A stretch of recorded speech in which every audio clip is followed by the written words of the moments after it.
I'm Miranda, and this is CJPME's Reality Check.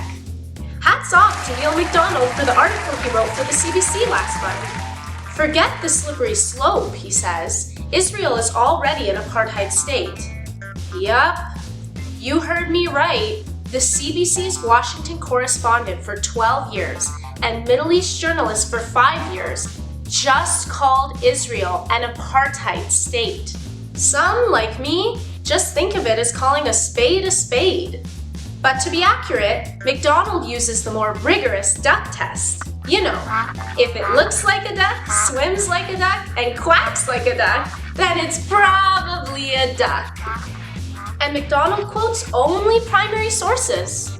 Former Israeli Education Minister Yossi Sarid, who said, "What acts like apartheid is run like apartheid and harasses like apartheid is not a duck, it is apartheid."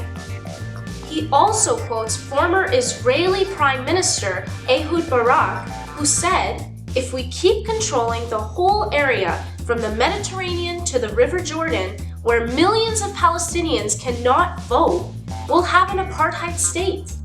MacDonald also mentions the roads that Israel has built in the West Bank exclusively for Jewish Israelis, off limits to Palestinians. MacDonald mentions the two legal systems in the West Bank, one for Israelis and the other for Palestinians. That should be a no-brainer sign of apartheid for most people. It wasn't okay in South Africa. It wasn't okay in the segregated South. So what possibly makes it okay in the West Bank? Like, duh. MacDonald also describes the 700-kilometer wall that Israel built to keep Palestinians imprisoned and isolated from Jewish Israelis. It looks like a wall to me, but Israel insists on calling it a separation barrier. But in case you didn't know, the word apartheid in Afrikaans comes from a root meaning separateness. Notice any similarity?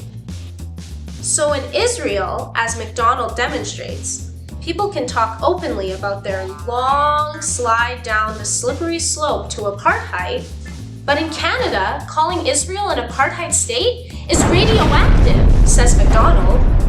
Prepare to be called anti-Semitic, accused of incitement, or worse, he says. But honestly, it's about time for that to change, because in the end, what acts like apartheid, is run like apartheid, and harasses like apartheid is apartheid.